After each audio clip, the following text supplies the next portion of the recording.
Welcome to the Clean Hits podcast. I mean, this is a podcast for Arizona Coyote fans who are obsessed with the team and are ready to follow them to Utah. This is a podcast for new Utah Hockey Club fans who want to learn more about the team. We got three seemingly incredible hosts and content contributors here. We are taking a wing at this, a big old swing at it, if you will. And this is going to be episode 1 of what hopefully is going to be a long-standing discussion about our favorite team, hopefully your favorite team as well, on one of the most quote-unquote polarizing franchises of all time and throughout all sports even. And us three diehard fans who have been through the thick of it are here to help maybe guide you and shepherd you through what this team is going to look like in their third state, second country of existence, and hopefully give you some good insight in what you can expect moving forward.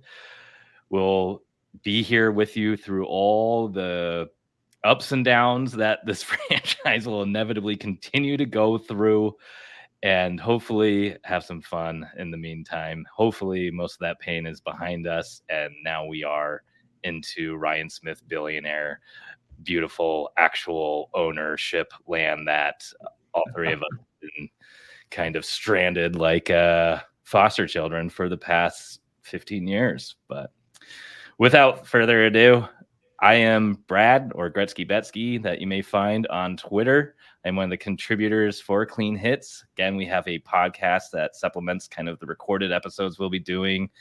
We kind of take deep dives into prospects. We are pretty much all pretty obsessed with hockey prospects and the draft, building up player profiles for current roster players as well.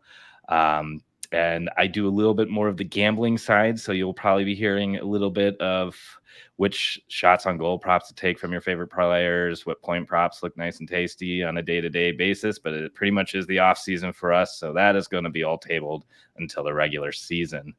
Next up, we got Trent. Trent, That's if you me. want to give your Yes, little sir. spiel as well. So, yeah, inaugural podcast for the inaugural season. So this is going to be exciting. You know, Brad mentioned it's a polarizing franchise. Hopefully, we're not too polarized as podcast contributors here. But yeah, my expertise is no expertise. I am just a fan here. I'm a lousy beer leaguer. I'm a hockey dad. I coach a couple of youth teams here in the Valley, and I've been a lifelong Yotes diehard since '96. I think I've probably seen at least 85% of the games the Coyotes ever played. I'm looking forward to seeing the first one that Utah is going to play. I'm a junior hockey kind of fanatic. I generally watch a junior hockey game pretty much every night after work and the kids are in bed. It's something that I really enjoy watching. CHL, NCAA, USHL, even the MHL in Russia. So definitely a prospect obsessed hockey fan here, and looking forward to kind of sharing some excitement about the draft with everybody here once we get rolling, as well as just general Yotes background and diehard fandom. So that's me, just kind of the fan perspective on all things past, present, and future for this franchise. And, Yeah. What's that? Trent's pretty much going to be our boots on the ground, or as close as we can get to having boots on the ground for kind of watching the prospects develop throughout the seasons and kind of scoping out players to keep our eyes on as we get closer to upcoming draft years as well. So we may not be able to actually fly and drive around the plains of Canada or going all the way out to Europe, but we at least got a diehard who is willing to stay up at all hours of the night watching replays.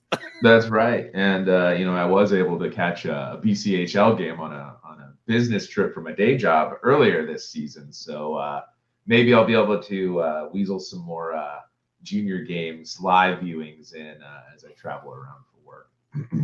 Awesome.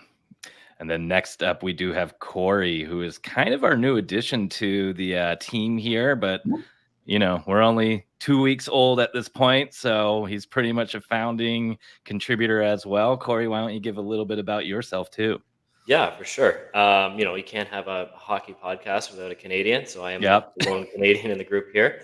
And it is a little bit strange to have been an Arizona fan and now a Utah fan living in Canada. So, but I mean, it's kind of a way of life here, right? I started playing hockey when I was 5 years old, and then you get to kind of early teens, and either you're good at what you are as a player, or you're not so good. And I was on the not so good side. And then that kind of combined with another passion in writing, and then from there, just had a couple of different opportunities. Was an NHL editor for a bit with the Score, and then went to the CHL, the Canadian Hockey League, after that. And that's when the passion for prospects really took off. So that's really fit in what the Coyotes have been doing. I mean, this is, I guess, rebuild 3.0 at this point. So yeah, I'm excited to see. It's a lot easier for me being out of the market to follow the team. I know there's a lot of fans in Arizona who aren't going to follow because it's, the team in their backyard left, but that's always been, my stance with the team. They're not in my backyard, so it's a lot easier to follow them to Utah.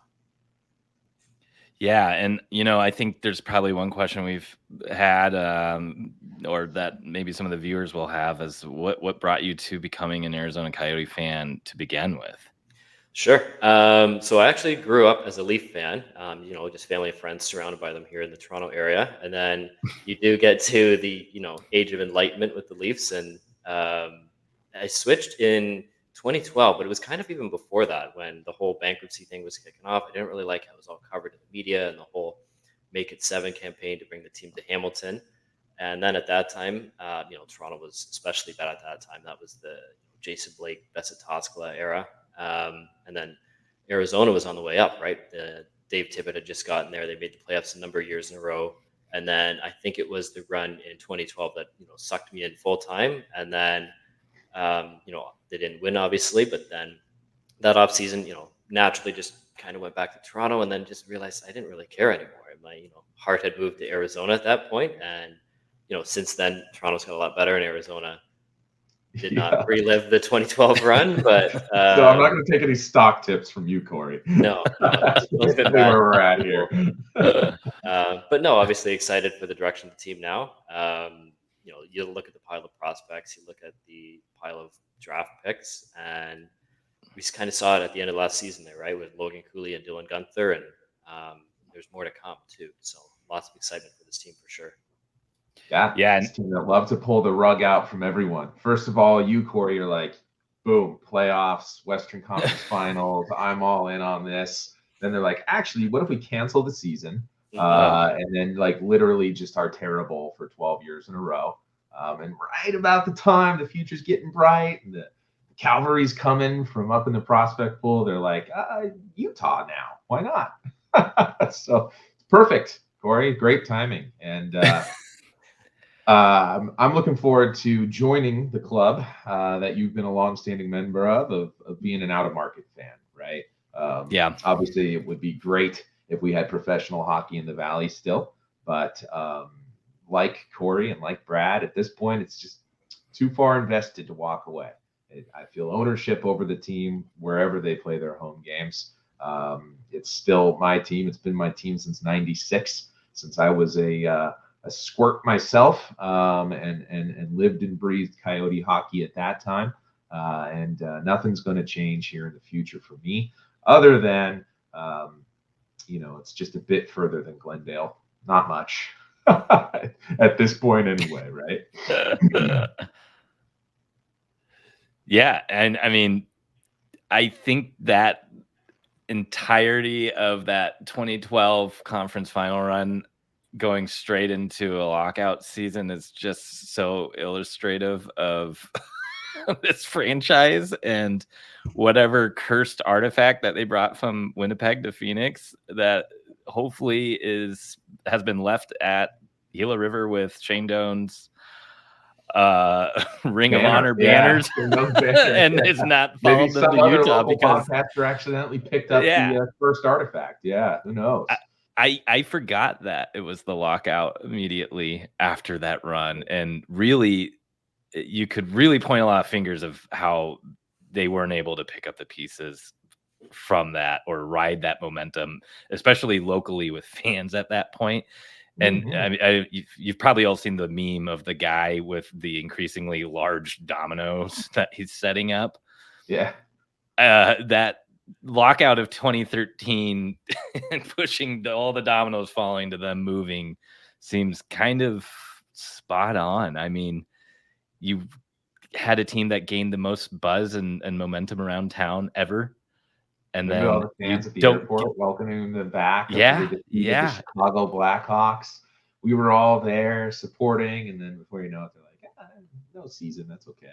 Yep. All your players are going to get old all at once. It was sort of like Mighty Ducks 2, right? They come back and they're like, Emilio Estevez says, "How are you guys so terrible again?" And they say, "Oh, you forgot to practice." It was basically the lockout for the Yotes, especially Brett Hull.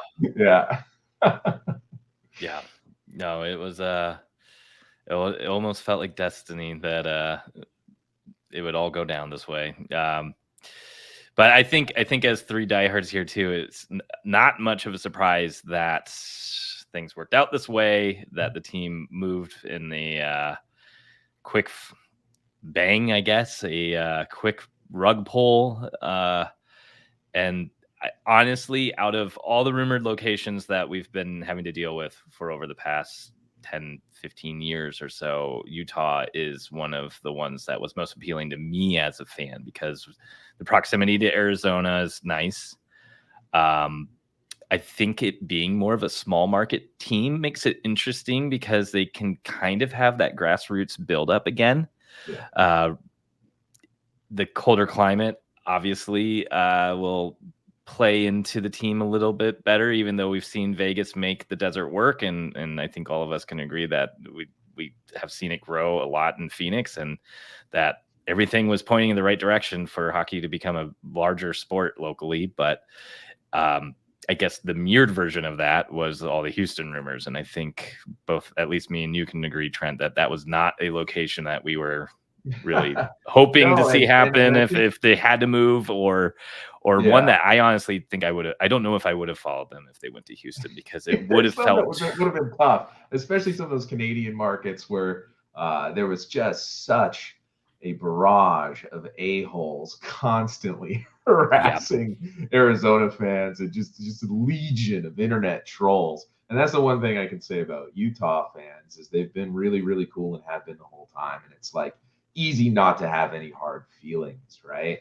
And I think that's huge. And I think so much of what I'm seeing about the excitement in the market and the way they're embracing the team and wanting to learn the game is so reminiscent and so familiar to me from my time in the Valley in '96 when this circus sideshow of NHL hockey showed up in town, half cooked in a basketball arena with limited view, obstructed view seating, and everybody just kind of had to scramble to figure this whole thing out, what it's going to be. So for me, there's a little bit of nostalgia there, right? Whether or not that's the most healthy situation for the league or the most ideal thing, I'm not sure, but it sure does feel a bit like deja vu this time around, hopefully without the cursed token, right? Yeah. And I think that kind of ties in nicely with maybe our little icebreakery question of why are you continuing to follow the team? I think we've all kind of hinted at it. Personally, I am obsessed with hockey. I do that gambling Twitter account as well called Gretzky Betskis, where I do multiple hockey shows. It's something that I talk about almost every single day now. And this is the team that I've loved since I was a kid. It was the first sports team I really got into as a kid. I used to go to a ton of Arizona State games for football and basketball. Those were always fun, but the first Coyotes game I went to was kind of like that aha moment of, oh, I want to learn more about this. I want to watch it more. I want to go to those events more. So, there's the nostalgia factor. There's the being dedicated to the franchise. But the big thing for me too, and Corey hinted at, is following this prospect pool and following what Bill Armstrong built. And I feel like in a little bit of a way, maybe the contributors at Clean Hits and maybe the content we're creating right now is a little bit of a cult of Bill Armstrong.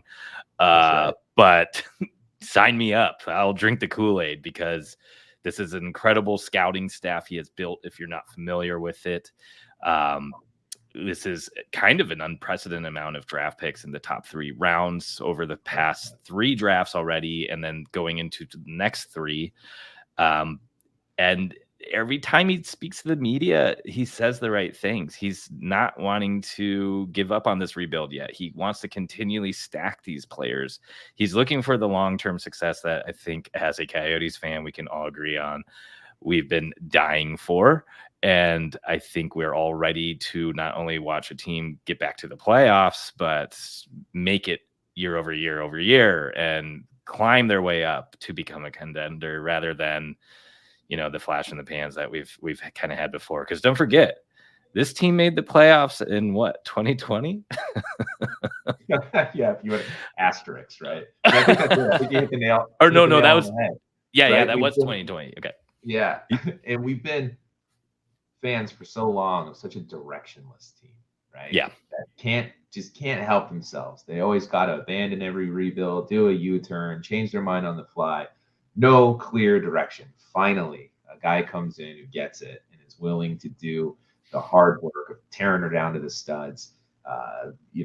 Geopolitical, pandemic, economic factors kick in to adjust the market to bend to his will, where he can extract maximum value for bad contracts, build up this amazing war chest of picks, put together an all-star staff of scouts and a development team, and get investment and buy-in from ownership into the development of the future of the team in a way that no GM has ever been able to do or been interested in doing or even knew how to do at any point in the past. We finally have this guy who's getting up there and preaching to the choir of us draft geeks and telling us we're going to do this the right way, just the way that we've done it in Colorado with Alan Heppel, and the way we've done it in Tampa with Daryl Plandowski, and the way that I did it in St. Louis with the Blues, right? Bill Armstrong, of course. And finally, we're headed in the right direction. We're going to stay on the track. We're not veering off. And unfortunately, that's road that we're on is headed straight north to Salt Lake. So really good for the folks in Utah. Not so great for the folks in Phoenix, except those of us lunatics who are following the team anyway, because that is unchanged. And I think that's a perfect point, Brad, for why it is that I'm going to continue to follow the team is which other team has a brighter future? Which other team would you rather follow, right? And if you're going to continue to be a pro hockey fan and an NHL fan, which I am, I mean, Alex Morello being kind of an a-hole or inept or whatever he might be, costing us our team, he can't take my NHL team and my hockey fandom. I'm not going to give him that, right? Yeah. All he can take from me, and I'm not going to let him take anything more. I'm going to continue to support the Utah team and hockey as far as pro hockey goes, the NHL, as well as local hockey and the local hockey community and rinks, right? I coach a couple of youth teams, play in a beer league. I love my local rink. I'm there all the time. I have a passion for hockey that goes beyond whether or not there's a pro team here in the valley where I live, right? So I think for me, I was never going to stop being a hockey fan. I was never going to stop loving junior hockey and following prospects. And it's just a lot more fun to have an NHL team to tack all those feelings onto and to use as a rooting interest when you're looking at prospects and thinking about the future. And why wouldn't I want to align myself with an organization that I think shares the same philosophy that I do in terms of what I'd like to see a team do in order to be developed and successful over the long haul? And so far as I can tell, at least in words and actions thus far, Bill Armstrong's like a personal hockey hero for this hockey nerd, right? So I'm all aboard. Like you said, the cult of Bill Armstrong. Is it too late to change the name? Maybe we should go with that. What about you, Corey? I mean, you expressed it a little bit. I think it's a little bit less jarring for you in your situation, but anything you want to add? Well, I think the big question now is, are you on board with the Utah Yeti name? Oh, the only piece that we didn't go over, right, is the name of this team. I mean, I've been Utah Yeti since day one. I think it sounds great. I like the the double syllable fits well. Logo's going to look good. I think that's going to be the name just based on the color scheme they've picked out. But I think you're right. It's either that or Blizzard based on blue, black, and white. So I'll take Yeti over Blizzard, 100%. Yeah. And I think my own personal feelings on the Yeti name are not, I don't love it, right? But you know who does is kids. And I think that's super important in the Utah market, maybe more than in any other market. I think it is in all markets, especially with hockey, because you're trying to establish youth hockey and hockey culture. I mean, you saw it when the Yotes landed for the pep rally, and that airport hangar was full of those kids who'd skipped school to welcome the new hockey team. All the youth hockey players, that might have been all of them in Utah, from what I could tell. But they were all chanting Yeti, and they love the name. My kids love the name. When I do an unofficial poll with my Squirts team and my Mites team, hey, what do you guys think is the best? Yeti is the runaway, unanimous. They have no time for anything else. So I think that us old curmudgeons are going to have to just put aside any worries that it's kind of Disney Pixar-ish and little kiddish, and just enjoy the fact that it's going to set the franchise up for success with future generations and see what cool things they can do with the brand. I know that Doubleday and Cartwright has done a lot of branding that I think is really awesome across different pro sports. And I have a lot of faith that they're going to come up with something that's not cheesy, right? I don't want to see some big, dumb, fluffy monster and his fangs right there front and center. And I just don't think that a slick agency like DNC is going to set us up with something so cheesy. I think we're going to get a really awesome brand. The color scheme's great. And if it's Yeti or Yetis or anything else, I think we'll ultimately be on board. What do you think, Brad? Yeah, the more I hear it, the more I say it, the more I like it.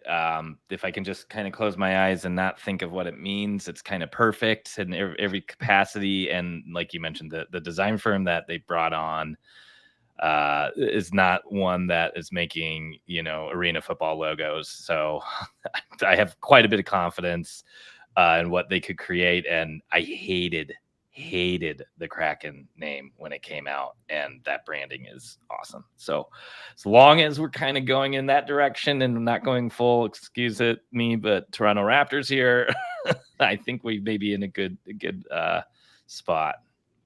And the most important factor here is that Corey's happy. So Corey wanted Yeti. Corey's getting Yeti. Damn it, Corey! I wish you were just that passionate about us getting a Stanley Cup, and maybe we'll see what happens. This is step one, right? Yeah. But no, going back to the earlier discussion, I think just the other piece with Bill Armstrong is, you saw this in St. Louis, right? He wasn't the general manager there, but this was a team that year over year they were a Stanley Cup contender, and then they finally won the year with Jordan Binnington and all the other pieces, Ryan O'Reilly. And I know they had Alex Pietrangelo with a high pick, but this was a guy who was picking 20, 25 overall. He didn't need the Edmonton Oilers, Pittsburgh Penguin model of continuous first overall, second overall picks, and he hasn't had those yet with this team, and seems to be on the right path. It's true. He's not picking top 5, but at least he's picking 10 or 15 spots earlier than he was in St. Louis, and they managed to get the job done there. So I think between maybe not having the very best pick placement, but having very solid pick placement, and then having that unprecedented, insane amount of pick volume that Brad referenced earlier, is going to provide us, I think, all the coverage and insurance that we need against bad picks and busts to make sure that they get the job done on the rebuild, which he does remain committed to. I know that he's been on KSL and other interviews recently, and there's a lot of talk about hey, this is the new team in town. Ryan Smith likes a winner. Are we going to chase big whales? Are we going to sign big free agents? Especially when it comes to that blue line where they don't have anyone signed. It's a huge question mark. And he is remaining committed to the future of the team, saying, I'm not going to sign 29-year-olds to 6- and 7-year deals that are going to hurt us when we're ready to win. We can bring in veterans, but they're not going to make Logan Cooley and Dylan Gunther and Dima Simishev any older, right? The core of the team is going to remain young regardless of what you bring in around it. So I'm not hearing anything that indicates to me that he's willing to sacrifice or derail the rebuild just to improve the team, even when it comes to something that needs such desperate attention as that blue line, I think he's going to be able to get creative in the way that he addresses it. And I think that's one topic we really wanted to get into was that blue line, right, Brad? Yeah, absolutely. But before we start kind of diving into the off season and kind of what the rest of this podcast is going to be about, or this episode, make sure to check us out at cleanhits.substack.com. That's where you're going to find all of our written content. We are going to have player profiles leading up to the draft, and we will be breaking down every single player that we select in this draft. So hopefully some of those second and third rounds get traded, because otherwise it's going to be a lot of long nights, guys. Put together all that content. That, and I'm just praying, like, please just get some guys we're familiar with junior leagues this year. You know what I mean? Like, can we please just pick some CHL kids, some USHL kids, some kids that I've already seen a dozen or 24 games on, and I have something to say about. But you know, it's going to be like, Czech Junior League, and it's going to be like the Gems Swiss League. Yep. I'm going to be like, scouting report, I can't even spell it. So we'll see what's in store for us. But they've gone a little obscure. They've gone a little all over the globe, and maybe this year it's time to throw the Canadian and North American scouts a little bit more of a bone. We'll see, but be a very Bill Armstrong move to finally zag back to arguably the largest juniors league in the world and select from a pool he hasn't made many selections or any selections from yet. But also we are on Twitter or X at Clean Hits Hockey. Make sure to give us a follow as well. We are going to be pushing out news, making our own little commentary on what's happening with the team and around the league. Plus, it's a great resource to be able to find our podcast, find all of our written pieces, and we also have a Discord, which you'll be able to find the links for both in our articles and on that Twitter account. But yeah, we are going into arguably maybe the most important off season, obviously for Utah, since it's technically the first, but maybe the most important off season so far for the rebuild. And a big reason why we're saying that is Bill Armstrong's stress. This is year 4. This is when we can start building on the team instead of just kind of putting the team in a position to have quality draft picks, taking on cap dumps from other teams that allow us to acquire more picks as a franchise. Now it feels like the page is turning, and again, as you hinted earlier, we do have a billionaire owner who may want to make a little bit of a splash, and the entire defensive core is not signed, which brings us kind of to the first piece of what we want to discuss on this show. What are we going to do about this blue line? I think the first question to ask, Corey, is who do you want to keep? I mean, this is not a team that performed very well in the last couple of years. We've seen a lot of blue liners move on. We're left with some that are more appealing than others, some that have more of a part in the long-term future of the team, and some that may not. When you take a look at the blue line, who do you want to keep? Well, I think the obvious two are Sean Dursey and JJ Moser. I think those two are both back. They're both RFAs. I think they're both going to get longer term deals, both 24, 25 years old. So there's some safety there where you can give them the 5, 6, 7 year deals and not have to worry about it. Another RFA, Yusuf Alamaki. I think he took a step back last year compared to his first year with the team, but he's only going to be $1 million, $2 million to bring back. If you put him on your number 4, number 5 defenseman, I think you bring him in. That's half the group right there. And the rest of the group that was there last year, if they want to move on from those names, Josh Brown, Travis Dermott, on my part, not a lot of interest in bringing back those two. And then as much as we do have the prospect defenseman, I think they're still a little further out, right? So Lamoureux, he'll play for Tucson next year, probably a year away at least from the NHL, especially with his injury history. But then you really have to go outside the organization to really improve this team. I think it's fair to say that the defense is the biggest issue with the team and need to bring in at least 1, probably 2 top 4 defensemen. I would probably avoid free agency altogether. I think it's just mistakes there. Every summer you see some of the contracts. Don't really want to go down that road. There's some good names available. It's already started this week. Exactly, right? with 30-year-olds getting 8-year deals to stay with their team. to avoid free agency. Yeah, so it's like they're getting overpaid before they hit the market. Right, and you see even the Rangers today. I mean, a forward, but still, Barclay Goodrow, big free agent signing a couple years ago, and now they just dump him for free because this contract's already in the way. So, and they only were able to dump him because San Jose is desperate to add some kind of veteran leadership core right, to insulate Celebrini and Smith. Otherwise, there's no chance Goudreau. There's no way any other team in the league put in a claim but the Sharks. I guarantee it. They have the history with him, and they have a very unique use case. But any other time, they'd have been paying major assets to get out from under that contract, or they'd be dealing with buyout figures. So you're right. It's important to not get burned on the market, and that's something that Bill Armstrong continually talks about, not getting burned on the market by overpaying older veterans on long-term deals. So I think there's a good alignment there between Corey and Bill. So we'll just rely on you to keep him honest, Corey, right?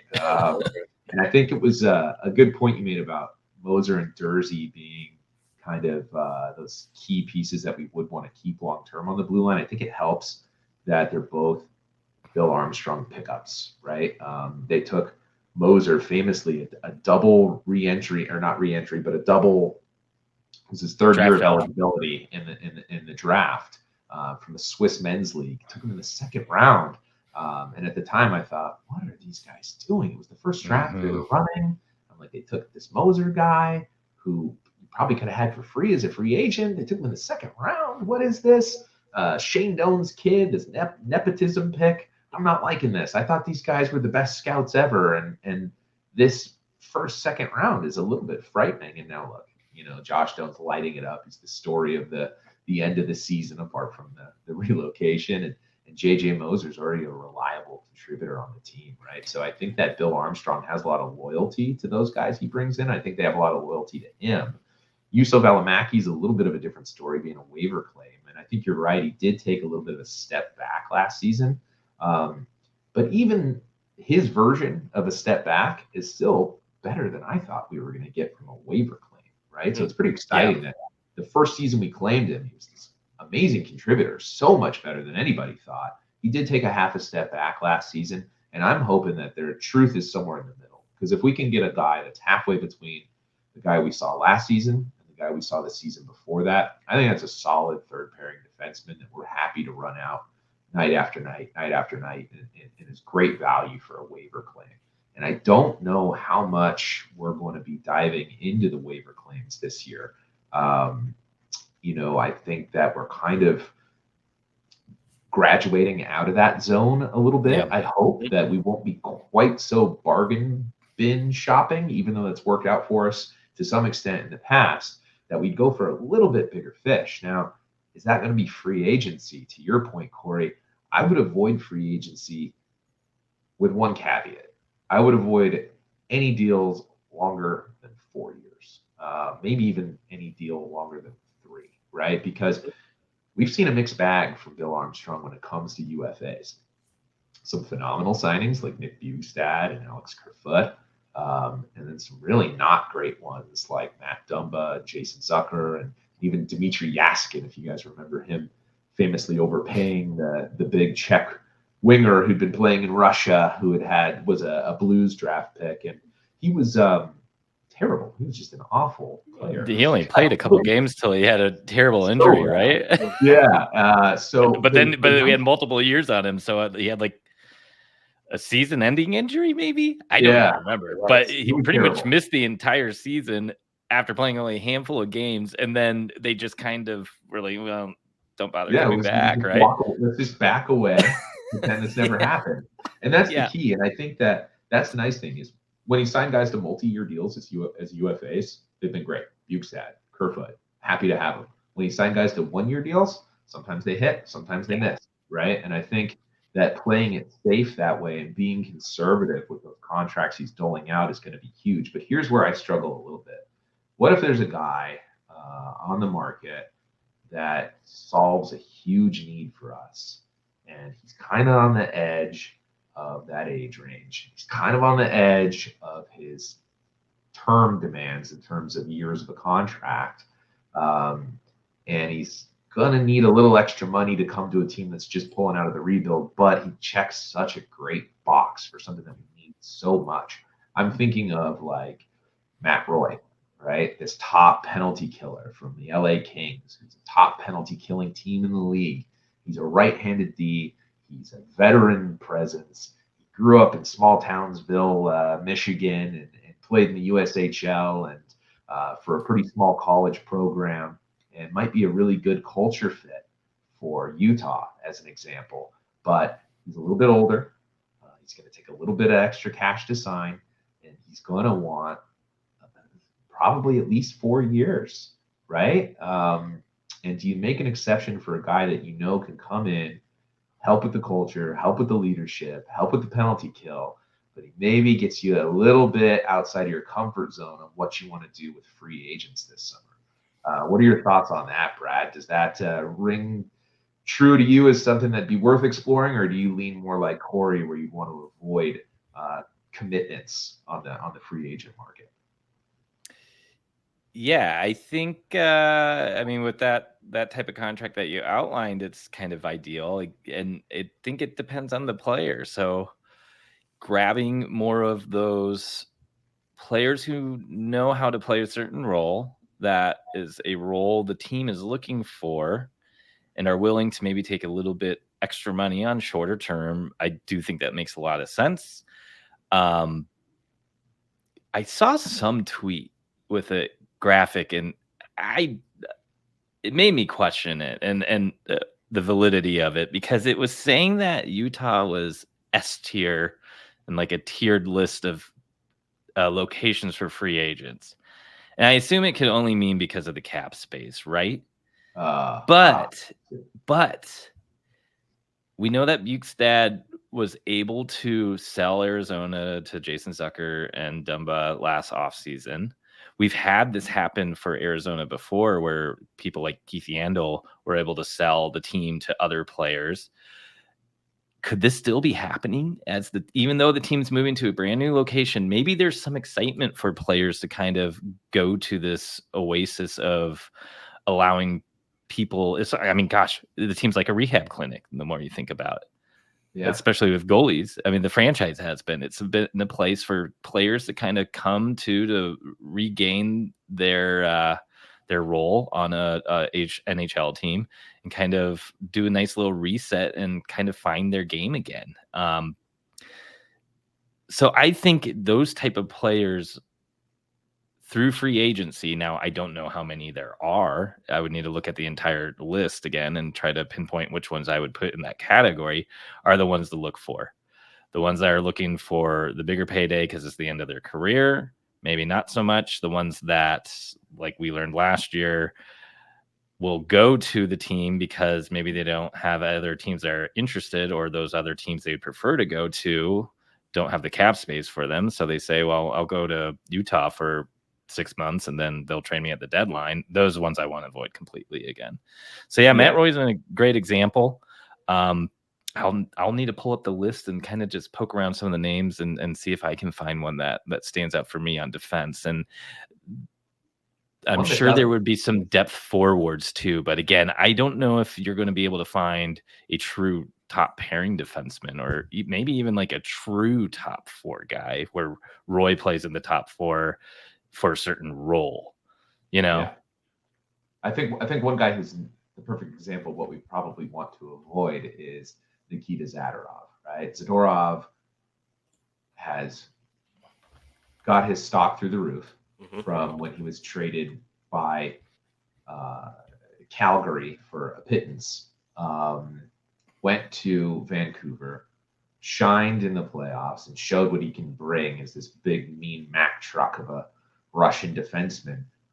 And now he's looking for 6x6, which is the precise thing you're probably going to want to avoid on the free agent market. And I think one worrisome thing to me is prior to the playoffs, even, I was thinking to myself, what I'd really like to do is bolster this team through free agency with culture changers, right? Bigger, meaner, tougher, more intense players with higher motors, because we saw this team go into the All-Star break with a playoff spot secured They were technically, in numbers wise, in a playoff spot, and then they came back from the All-Star break, and they rumors of relocation, this, that, and the other thing.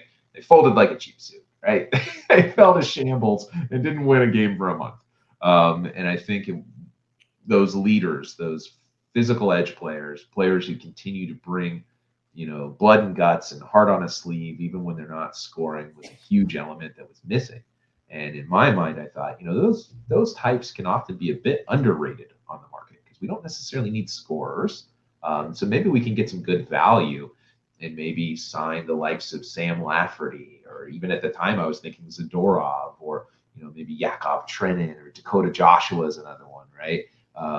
Some of these guys who bring it every night like that. But then these playoffs happened, and we watched teams with that kind of identity have so much success. And I think the pendulum is swinging in the other direction. Those are precisely the kind of players that are going to get a little overvalued in the market. Yeah. It might price us out. I was like, sometimes on UFA day, if you target 2 tiers down and you go after those guys first and you go after them hard and you let them know that they are the priority of your offseason, they're like anybody else. They have egos and maybe more than anybody else. And you can really get nice second and third tier free agents if you make them understand that they're the apple of your eye for your team.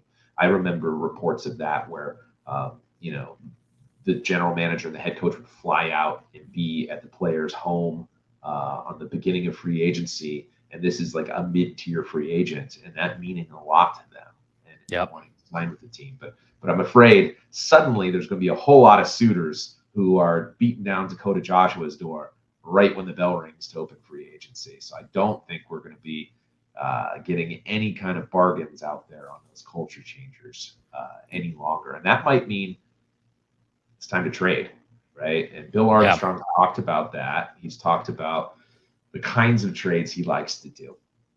Trading assets of which he has a surplus for young assets that are going to be core pieces for the team moving forward, like Sean Dursey and Jack McBain, who are big parts of the identity of this team and should continue to be. And those kinds of trades, I think Bill Armstrong's willing to move off of some of those second and third round picks at the least, of which there is a surplus.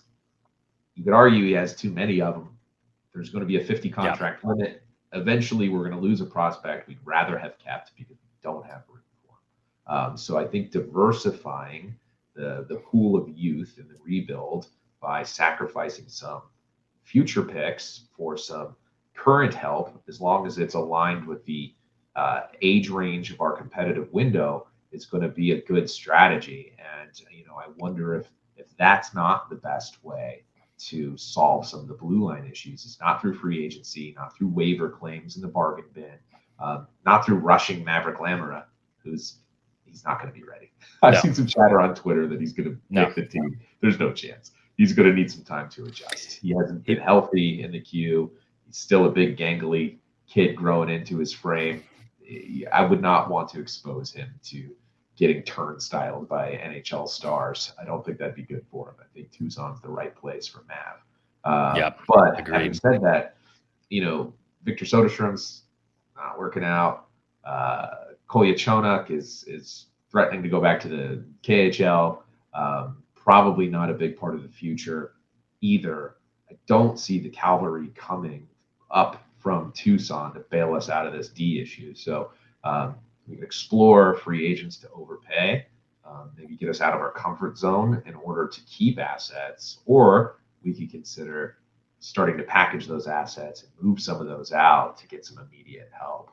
And I wonder what you all think, Corey, what are your thoughts on the trade front to address the blue line?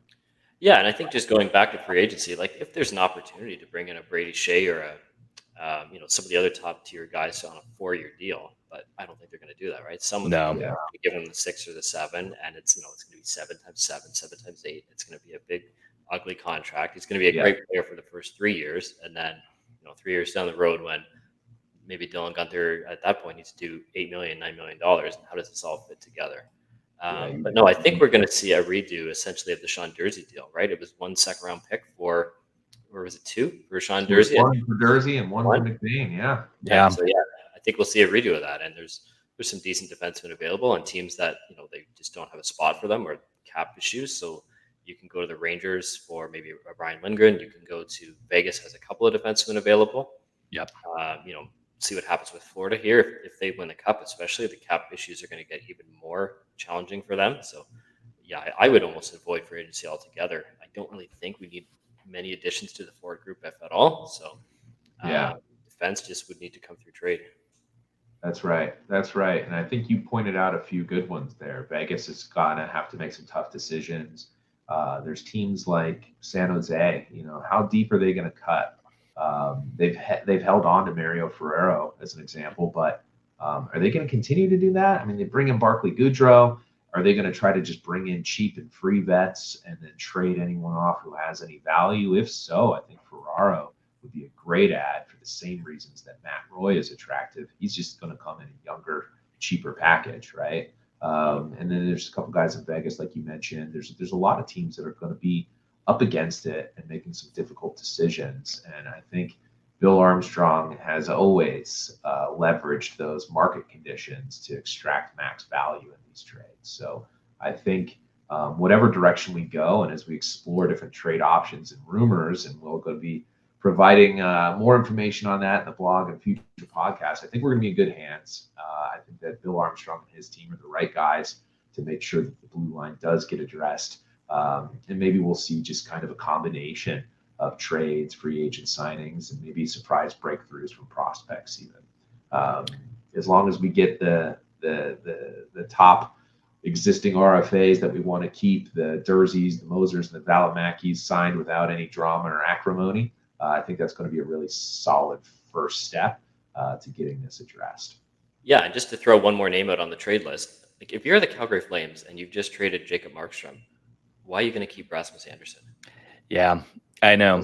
Two days ago, yesterday maybe even, we were kind of talking internally and kind of heard some chatter that the Flames love Anderson and they don't necessarily want to move him. And then, I mean, the price point will be a lot more than what was given up for Sean Durzi, and he is, I think, 2 years older than Durzi, but still, is it, the Utah is not going to do a first-round pick, but can you pack a couple of second-round picks up? Can you throw in, I don't know what Victor Soder... For a guy like Anderson, though, would you put a condition on a future first? Because Calgary's been willing to take picks well into the future, which signals to me that this is going to be a full and complete rebuild. That's a page right from BA's book, or the Book of Armstrong. Taking you won't give me a first next year? Well, how about in 2027, 3 years? Exactly. And we've stockpiled picks like crazy out in the future too. So, I mean, we've got 4 second rounders next draft a year from now, and then 3 the year after that. So perhaps you're a little bit more willing to part with, say, a 2026 first round pick if it's a conditional top 5 or top 10 protected, to get somebody like Rasmus Anderson, who's going to be just completely flip the script on the whole blue line, right? He would immediately be the best defenseman on this team. Yes. Easy, and probably the best one in years, right? Probably the best one since OEL's heyday. Exactly. You could maybe put some of Chikrin's best years in that realm, but I would argue that Anderson's a bit more of a complete player. Chikrin is available. Yeah, what was that? Chikrin's available too. Yeah, I would have no problem with that's a good example of why you don't burn your bridges. You know what I mean? That seemed fairly amicable, even though it dragged on. So maybe that is a well they can return to, and it's not poisoned, right? But I think with Rasmus Anderson, that might be a big enough name to maybe deviate a little bit from the plan and wander off the path just a touch, because that could be a core piece for a long time to come. And to your point, Brad, I'm sure the Flames do love him and do want to keep him. But can I ask you a question? Why the hell would he want to stay there? They've just traded Hanifin. They've just traded Markstrom, Tanev, Zadorov, Lindholm. I mean, Gaudreau left, Kachuk left. The whole damn team is gone. Yeah. What is his interest in? Calgary's a pretty place. I've been there. It looks very nice. The taxes are really high, but they're not going to win anything for a really long time. They're going to lose an awful lot. So Yeah. Does his And trade value get better after a season on a last place team? Or so are they better dealing him now? in my head, it's kind of like Chikrin for us, which was really kind of the last big sell-off piece for the Yeah. team. And it kind of took some of the pieces to start falling before, as a fan base, we are able to accept that we are probably moving this defenseman who loved the team, who was kind of a faller his draft year, and we moved up to grab, and he was very vocal about loving to play on Arizona, and he kind of had captain material written on him. And as more and more of kind of that core from the Chaika years were getting moved off, the whispers started getting louder, the conversations started, then the rumors, then the teams that he was actually linked to came up. And then he moved, and now it's kind of this clean slate outside of Keller. And I guess you could say Schmaltz a little bit. But I guess what I'm getting at here is, as you see the Flames moving piece to piece to piece, is starting to turn from what felt a little bit more like a retool to maybe tearing it all the way down. And I'm still on the fence if they are willing to. I think we'll get a little bit more indication maybe during the draft as some more players are moved, because they did bring in someone like Kuzmenko for Lindholm, who is on the roster. They brought in other players who are kind of on the older side for prospects for some of their players they've been trading away. They haven't been going for just the picks. So it does interest me to see if they are going to try to bridge this, especially with Kadri and Huberdeau still on the team, or if they're going to just do what they probably need to do and go, got it. And I think he would be target number one as a fan. I think he would be an answer to a lot of needs for a long time. And I remember earlier in the season when Hannafin's name started coming up, he was kind of linked to Arizona at the time. And as a group of the diehard fans like us, we were all kind of chattering that this would be a great player to bring in because he's youngish still. And he would help bridge kind of the new wave of prospects coming in, because we don't really have that right now. And that's kind of why losing Chikrin really hurt, was now the 22 to 24-year-olds have a big gap between the players that can kind of eat minutes. They just kind of got thrown into it. So yeah, I mean, I would be thrilled if we can find a way to make a trade with Anderson work. I'm very happy they got a future first, because I do think that calms the need to get a first for Anderson. If they can get a bundle of picks, now they already have 2 firsts in 2025. They have 2 firsts this year. If they can get a whole slew of seconds on top of it scattered throughout years, now they are kind of in the same boat Utah's in, where they have ultimate flexibility of being able to navigate drafts the way they want to navigate off seasons the way they want to. And that's really valuable instead of just getting another 15 to 32 pick.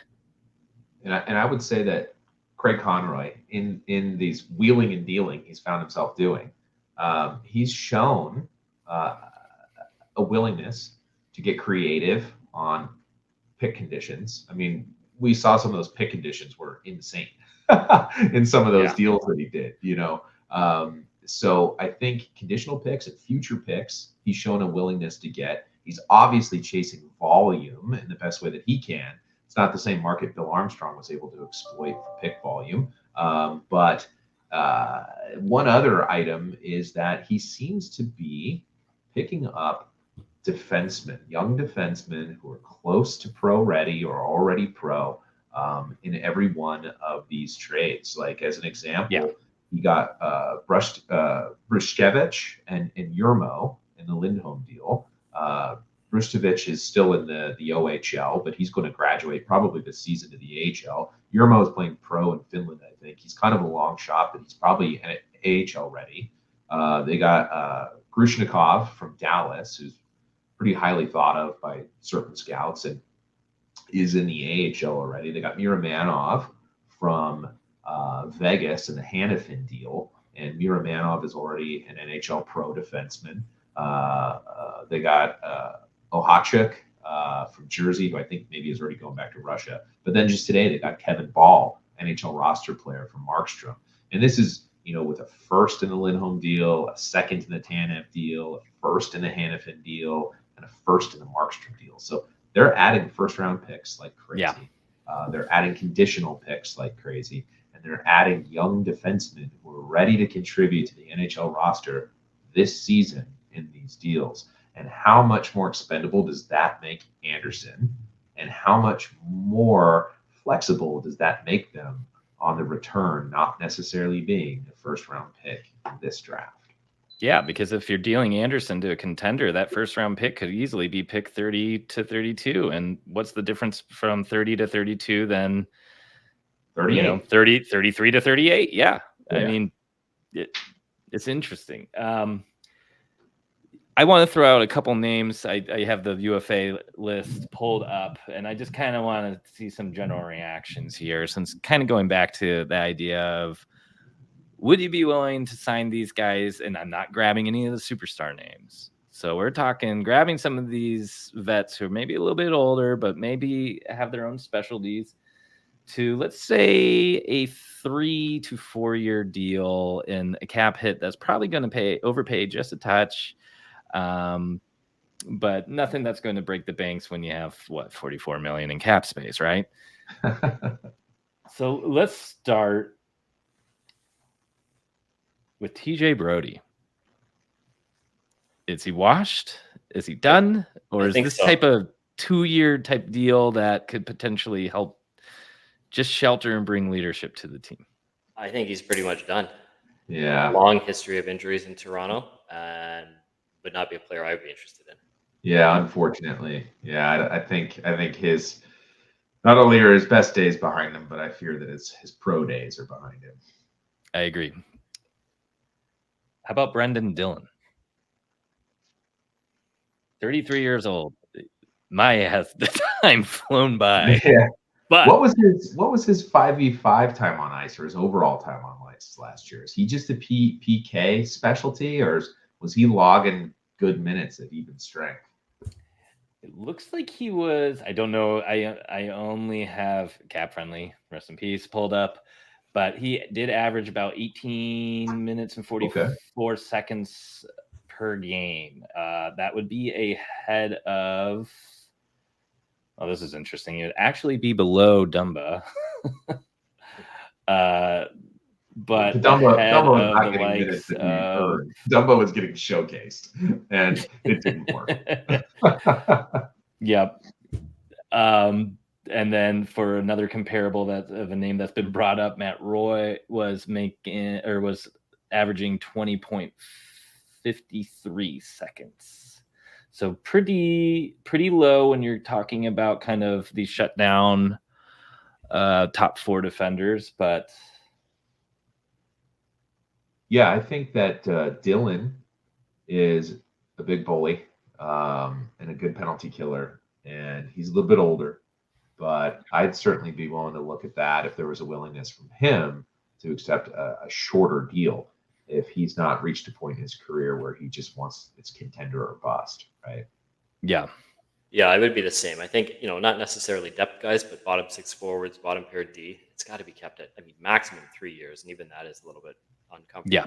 So, and you look at the price point he's going to want, and he's going to be a declining player over the next couple of years. So, is he a player who's 3 or 4 times better than a Kolyachonok or Soderstrom or any of these other, Tucson defensemen who could jump in and play? Can they play 15, 16 minutes and be, not necessarily the same player as Dillon, but they're going to only make $1 million. Right.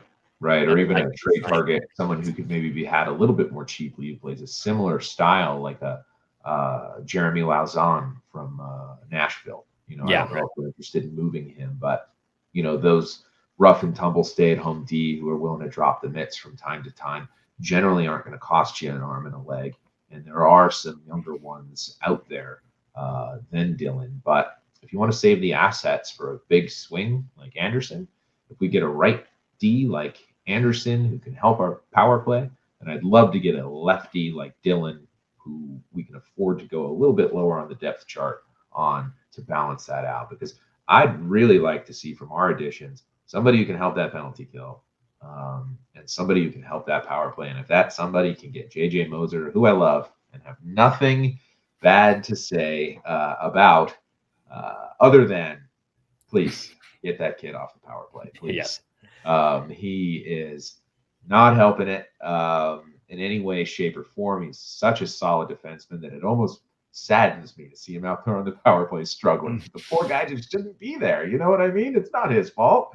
We need to get a power play weapon and get poor Moser off the power play so we can get back to loving every minute he's on the ice, and not just every minute he's on the ice that's not a power play, right? Yep. Yeah, I would have to agree.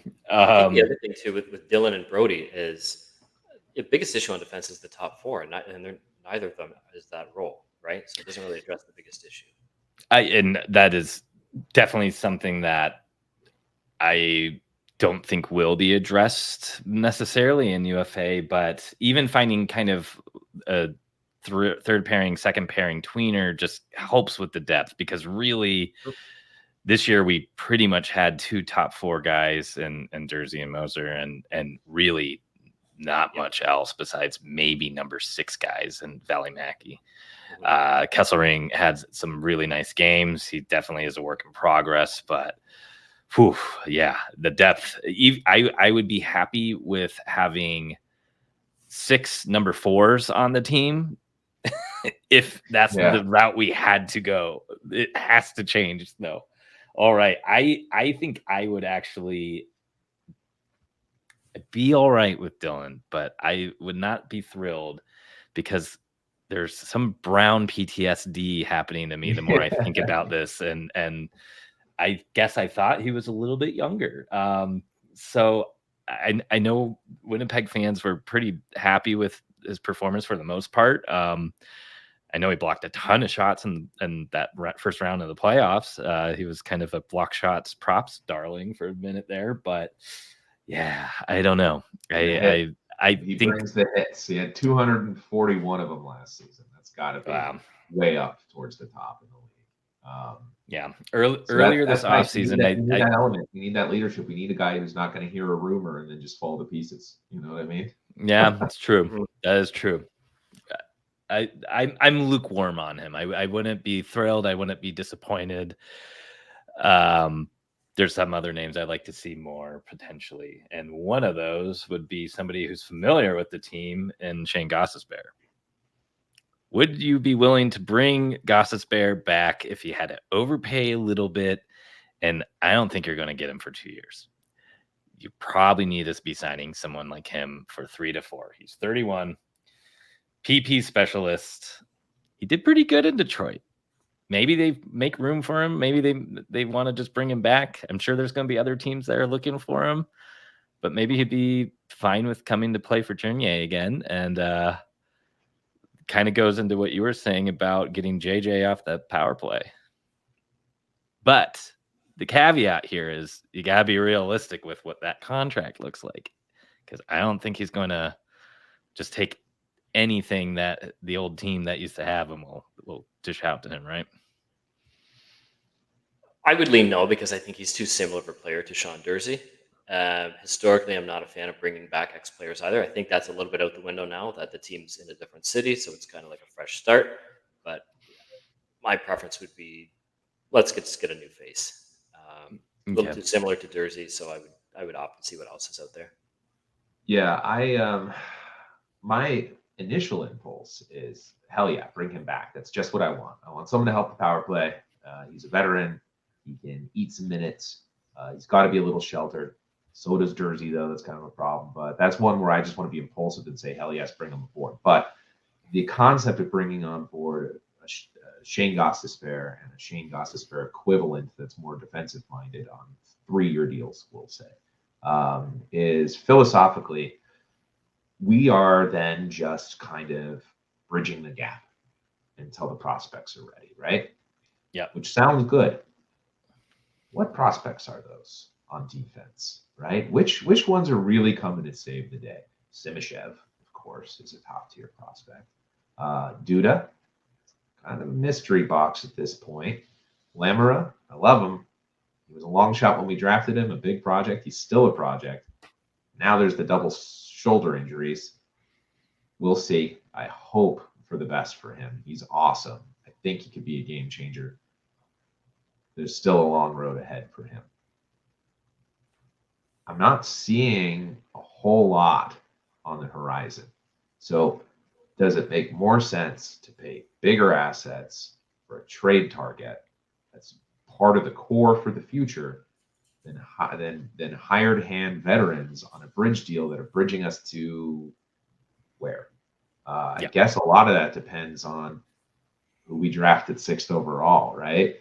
A lot of chatter that might not be a defenseman. And if it's not, then I think we need to take bigger swings on the blue line.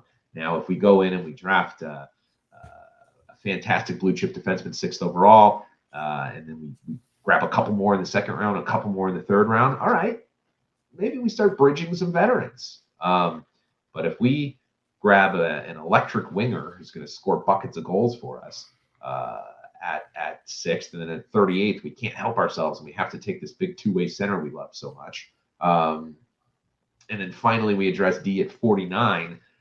Doesn't make sense to just keep kicking the can down the road with veteran defensemen, because pretty soon we're going to run out of road. The prime prospects, the core pieces up front are going to be here. They're going to be arriving onto an NHL roster with a pretty lackluster blue line. So I wonder if the draft approach influences the free agency and trade approach, and what the result is at 6 has any bearing on what the result is on UFA day. What do you guys think about that? I don't think it's necessarily the 6th overall pick, but I think you were bang on earlier that we're almost at a point where we're bleeding prospects, right? We have so many picks that it does make sense to start bundling some of these up to get some immediate help for the roster. There's no one, it's that kind of that Jacob trick and filled that one vacuum of the 25-ish-year-old defenseman that we don't have now. So if you can take a couple of 2nd-round picks and, bring in a Jersey-style defenseman, that age range that who can suck up 20, 25 minutes a game, then that would be my preference. Yeah, I love it. Make it happen. I'm in the same boat. I wrote an article on the Clean Hit Substack about potentially going towards Vegas for Haig or even White Cloud at that point. Again, maybe not the quote unquote sexiest defenseman you can find, but minute eater, both can play PK very well, and both bring elements that we're kind of severely lacking now. Again, that doesn't necessarily help us on the power play yet. And that's kind of where I kind of tie back to Goss's Bear. And just to kind of pull that one idea of FA again, or going towards free agency, depending on who we could get through a trade. So say that's a Anderson or a White Cloud, or even maybe going for someone like Cernak from Tampa if they just have to make the cap work to get Stamkos. I know that's probably a pipe dream there, but again, what if rebuild or retool? They want to move Middleton. Yep. So getting a gritty guy who eats minutes, eats pucks, and plays hard on their penalty kill, that makes me want to shift to maybe some of those free agent targets like Goss's Bear, who can bring that offensive element just to, get a better mix on the blue line. Now, if we were to get more of an offensive minded, like kind of replicating that Jersey trade and maybe finding a two-way guy who plays a little bit more on the offensive end, or even just kind of a true two-line or two-way guy who can play the power play, then I want to kind of go for that Matt Waugh and go for maybe more of the Dylan piece here, right, and trying to supplement kind of those, Jekyll and Hydes almost of what a defenseman can look like. So I think depending on what we see is kind of which way I would want to see the team potentially take free agency, because you can't forget that a free agent is a free asset. You are not losing assets to acquire a player that is a roster player, and no matter what, that is important. Hopefully they contribute. That's always the risk there, and hopefully the contract doesn't kill you in the long run, but it's still a free asset, and teams use it to better themselves in different stages of being a contender or even kind of pulling out of a rebuild. So, and I think you nailed it there when you said, if this, then that. Maybe we do one in the trade, one in the signing. And I think, as fans, we say, which direction do we need to go? Should we sign a bunch of expensive UFAs, or do we need to make a bunch of big blockbuster trades, or do we hoard our assets and shop in the bargain bin? And I think the reality usually turns out that the answer is a little bit of each. And that's how we go from no blue liners under contract to a fully fleshed out blue line by game one puck drop. I think we're going to see it addressed at the draft table, maybe not at 6. I think we're going to see it addressed via some trades, either a larger or smaller scale. And then I think you're going to see it addressed on UFA day with a corresponding move, depending on the size of the trade pieces, right? I think if it's a smaller trade, you make bigger fish on the free agent market. If it's a bigger trade, you're probably looking at some guys a tier below that. That's my guess, if I had to predict, is that we're going to come at this sideways like a spider monkey and hit it from all angles in classic unpredictable BA fashion. Yeah. Throw out one more name from free agency, and I don't even know what my own stance is on this player, but he's probably going to be priced out where he is right now. Oliver Ekman-Larsson. Ooh. I thought you didn't want to bring back former players. I'd love to have. Yeah, I don't know about this, but would you put a little asterisk on this one? I don't know what his relationship is with Bill Armstrong. There was the rumors when he was traded that it was driven by ownership. They didn't like the contract. Now that contract doesn't exist anymore. You get a new one in free agency. But I don't know. He checks a lot of the boxes, right? He can play top 4 minutes. He can play either special teams. Leadership skills. I'd love to have him. I think that when Bill Armstrong was hired, he was thrown into the mix with that crazy Steve Sullivan situation, and OEL was already on the clock to be traded. There was an ultimatum from the agent, and Bill Armstrong just kind of got smoke jumped into that fiasco. Ultimately elected not to trade him at the 11th hour, let the time lapse, and it dragged on a whole season. OEL's agent was grumpy the whole time. It seemed fairly acrimonious. And ultimately, part of the problem was OEL never expanding his trade list beyond 2 teams, which handcuffed management. Yeah. It's possible there's some hard feelings. I don't know that it's going to matter because I don't think OEL is leaving Florida. I think he got a bunch of buyout money. I don't think he's hurting for cash. I think he wants to be a cat long term, and he's going to re-sign there at a bargain and try to run it back and win a second, I assume, cup, or have a third kick at that can with a Florida team that will take over the Buffalo Bills curse if somehow they manage to blow this. He's had a bounce back in Florida for sure, right? Like he was terrible in Vancouver, but he's 32 points in 80 games in Florida. Really filled in at the start of the year when Ekblad was out. Yeah, he was playing big minutes for maybe the first third quarter of the season. Yeah, he's been good. I just think he's going to make it work there. I think that he's going to cut them a sweet deal. If he's looking to get paid one last time, definitely call him.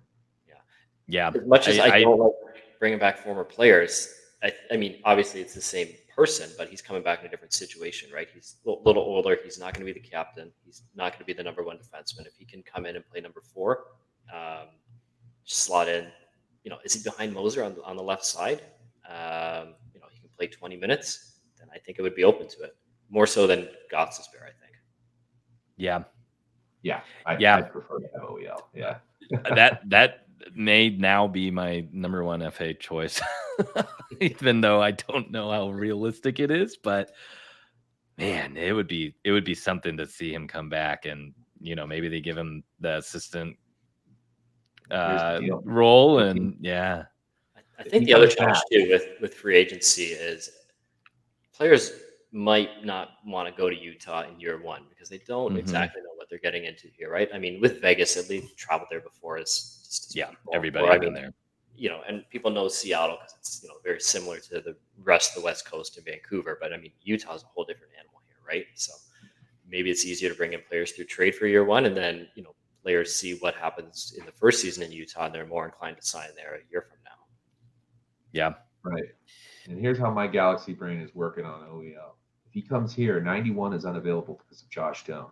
And OEL is wearing 91 because 19 was unavailable because of Matt Tkachuk, but he wanted to honor Shane Doan, his favorite captain, by wearing 19. So he's wearing 91, but Josh is wearing 91 because he can't wear 19, also because of Shane Doan. So here's how we fix that problem. Josh moves to 19, frees up 91 for OEL, and they're all back in the fold.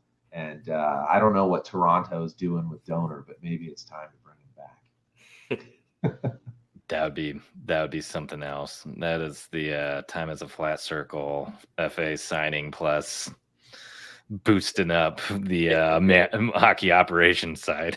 That's it. And we're going to reunite all the captains, come together. Yeah. And then we're just two Tkachuk brothers away from our dreams coming true. You're looking at a decor, and it's in whatever order, and it's OEL, and it's Moser, Sean Dursey, Valimaki, Kesselring, and then maybe one other guy through trade, whether it's Ryan Lindgren or one of the Vegas guys or whoever. I mean, it's a lot better than last season. Yeah. I don't know if it's a playoff contender, or Stanley Cup contender caliber defenseman, but I think it's one that can compete for the playoffs. I know Bill Armstrong, I think he said 80, 85 points this year, which that seems probably about right.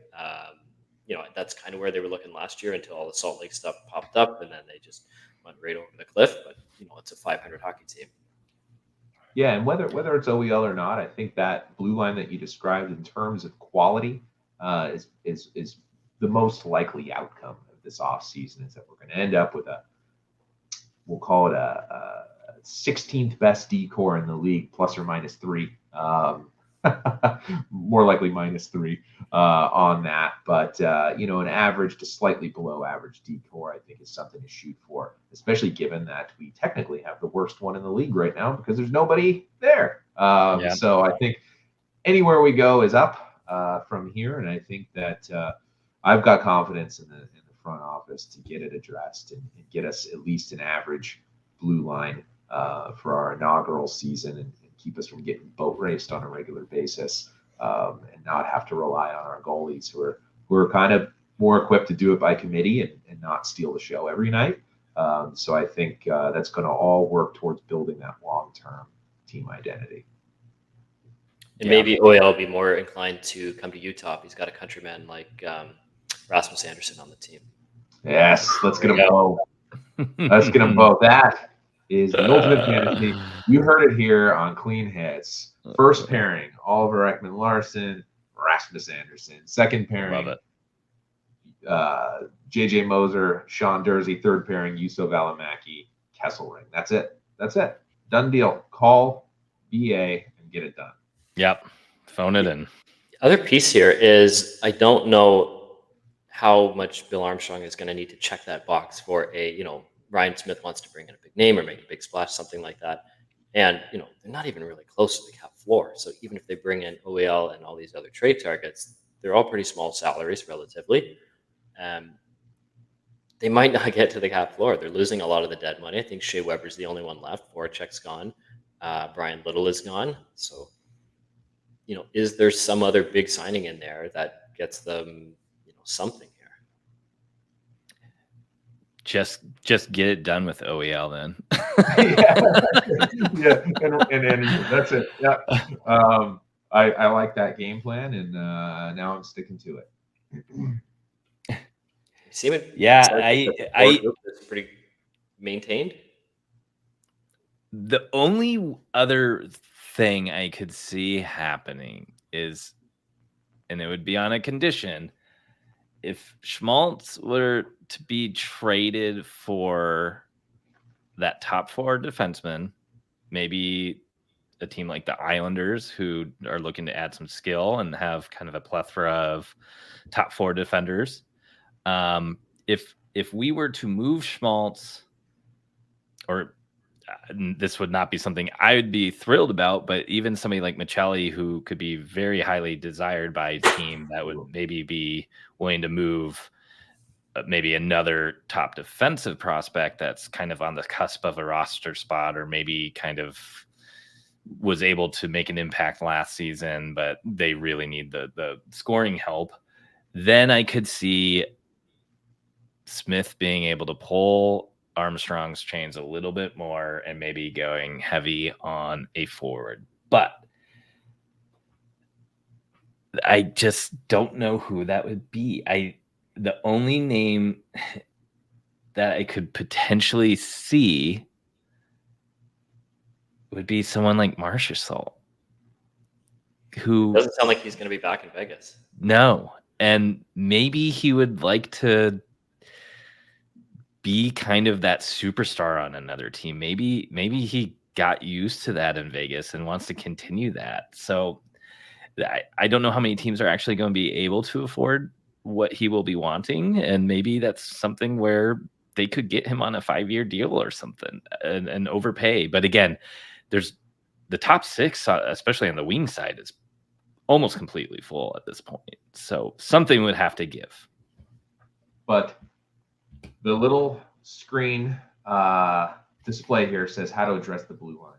And we've wandered off the blue line, much like Sean Dursey did a little too much last season. And we're starting to play in the forward territory here as a group, which again was a problem for a lot of our defensemen last season. But I think we've got a pretty good idea of some of the different possibilities on how this blue line might be addressed. I think that was another idea there, moving on a core piece, maybe to bring in another core piece on the blue line rather than necessarily using the draft war chest is an option I hadn't thought of. I think it's probably the least likely one, but I think there's a variety of options at Bill's disposal, and I'm excited to see what he does with each of those and the ways in which we're going to be able to see this blue line finally fleshed out in time for puck drop at Delta. Yep, agreed. Well, I think that pretty much wraps up episode 1. Kind of that big question mark of this offseason, addressing that blue line. I think we got some pretty good options here. Maybe we're going to be getting a little bit more clarity on this as soon as next week. And of course, we got the draft coming up next Friday. I'm sure we will have some discussion about the draft leading into it. We will definitely have some post-draft content, and you never know, maybe some during the draft content as well. So make sure that you are following us both on X Twitter or find us on the Clean Hits Substack, and then find us on Discord. We will be posting those links all over the place as well. We got a great community of Utah fans, Arizona fans that are really chattering about draft picks and what this offseason could look like there. Trying to build up a big community here. So please give us a follow, give us a subscribe, and we can't wait to engage with you and dork out about our favorite teams. Thank you for tuning in. I'm Brad Gretzky-Betsky. This is our co-host Trent and our co-host Corey. And again, thanks for listening to episode 1. We'll be back soon. Thanks, guys. Thank you.